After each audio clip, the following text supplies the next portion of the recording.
Right after we signed the contract, I said, I'm really scared because, you know, a big company puts big demands, big demands. This record was 2 years late. And they loved the band, and they just said, when they came in this last time, they said, I don't care how long it takes, you just keep writing and we'll just let it go. And that's the good news. I was scared in the beginning, so it was a risk for me, but, like all things, sometimes it's not so much fun if you don't take a little risk. Like making a record, making an Aerosmith record is a really tense thing. There's a lot of shit and a lot of egos and a lot of anger and stuff flies around, and people can it takes a lot of skill to keep something together in the middle of all that, and it fell apart for a while. There was a point where the band was basically not functioning as a band, so that's why we had to pull it together. Well, the thing that happened all the way through this was that the songs were getting written, and when all the really difficult stuff started, the songs were about 99% written, and we all knew they were great songs, and we felt really strongly about the songs. So, we didn't feel pressure to make a commercially successful album. We knew that if it was satisfied us in a certain way, that it would probably be fine, in terms of the marketplace. We just wanted to make an album that was connected to our original roots of our albums in the 70s, and paid a little more attention to the rock side, and was more interesting for us to play and listen to. One of the secrets we got now is we like to go in the studio and record, more songs than less. In the old days, we would write 9 or 10 songs, or 8 or 9 songs. Today, we write 25 songs, and we get the best 14. And it's not so. It's not such a life-threatening thing to sit down and write the songs. I have a lot of fun now. Ways, the roots of this record, I can hear the roots from the first record. You know what I mean? We set, like, the basic Aerosmith record has some fast songs, some slow songs, some ballads, some, different sound things, and strings and horns and all that. And we did that on the very first record. So, I think that, I think it's cool. I'm still too close to the record to even be objective about it.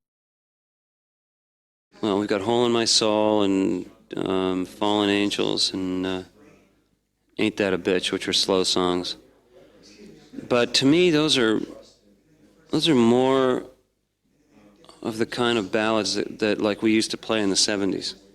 Maybe not so much with Ain't That a Bitch. That one that's its own thing that just came out a certain way. But the thing is to me, it's more balanced. We've got The Farm, and we've got Taste of India.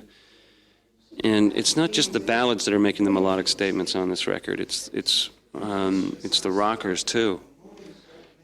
And that's why I think all the songs live with each other really well on this record. Joe and I were in Florida in March of '96. And we went to see AC/DC on a night off, just went and we got our fix, and we came back and we're talking about the record and how we, I said I'd love to write a song. So I sat down at the keyboard, the drums, something like A Whole Lot of Rosie. And we started jamming, and we wrote a song called 9 Lives with Marty Fredrickson, too. And it wasn't until much later that we decided to use that as a title for the album. There was a lot of other ideas for titles. Vindaloo. Does the noise in my head bother you? Vindaloo. Nobody understands what that is. It's curry. Does the noise in my head bother you? Too long for the cover. On and on and on and on. 9 Lives. Perfect. Well, let me start by saying that coming to the conclusion that we were going to start without Joey was a nightmare. For me personally, it was very sad. Painful decision, almost inconceivable. But when we got into the studio, it was time to put that aside, and it was time to be a musician. And it was very interesting playing with this guy because he had a certain style that was different than Joey's, and so it was like something new, you know. It was like, you know, cheating, kind of extramarital in a way, you know. So it was very bittersweet, you know. It was musically inspiring, but personally very, you know, it was awkward. It was difficult.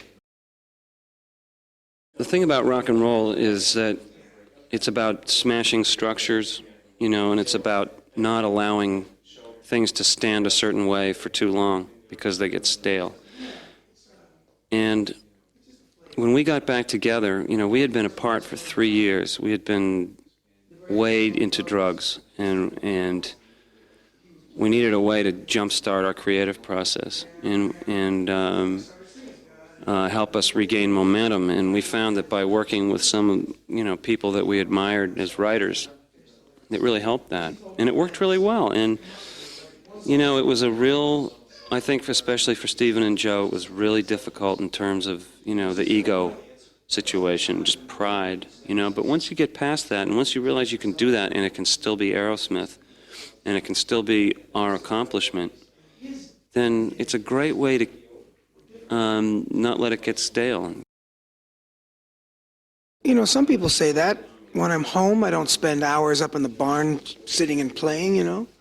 But when it comes time to work, you know, I go, and when you write songs, I think my profession is such that, I mean, I can't sit, I can't sit down and write a song and then say, oh, geez, I got a break for dinner. Because if you're onto something and it's a creative process, I don't know where I'm getting it from. Creativity just, sometimes when you're on a roll, it has its own momentum. If you stop, it's like you come back and go, gee, where was I? You can't just roll back the tape and play it and go, oh yeah. So you want to stay in it. So maybe I am a workaholic.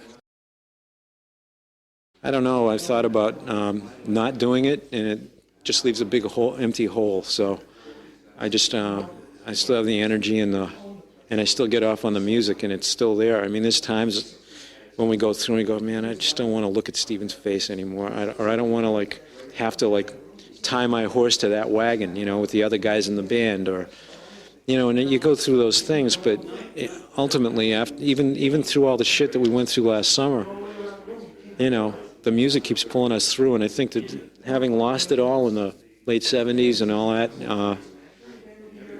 you know, you really appreciate what a gift it is to have a band like this. So we picked a neutral ground, which is a place in LA, which is a rehab, but it's got beds. So we rented out the end of the wing, and we sat and had 2 meetings a day, 2 hours in the morning, 2 hours in the evening, and we sat and we talked like this. We talked. Do you want to keep the band? Do you want to keep the band? Do you want to stay in the band? Do you want to stay in the band? Well, here's what we got to do. I can't stay in the band with someone like that. If you have a problem with me, you tell me. If you think I was high on drugs, I wasn't. If you think I was doing girls, I wasn't. And see, that's something a lot of people don't do, is have a dialogue, talk. And one of the things we learned from getting sober is that if you don't talk, your band's going to go under. And Aerosmith is too important. I don't know. I hope I don't. They have hip replacements for that shit, don't they? You know, I don't know. Maybe we'll see. As long as the Stones are out there, we're going to be right. You know, we'll be right there. You know, every time they come out with a new record and a new tour, I'm going, fucking great, guys. We're still not the oldest ones on the block. The awards themselves, they're like, I hate to say it, but it's kind of like anticlimactic. I like doing the award shows because then I get to run into people that I have never seen before, have never met before, or haven't seen the bands play. You know, I think one of my favorite award shows was the MTV Europe at the Berlin show, and I got to see Prince play.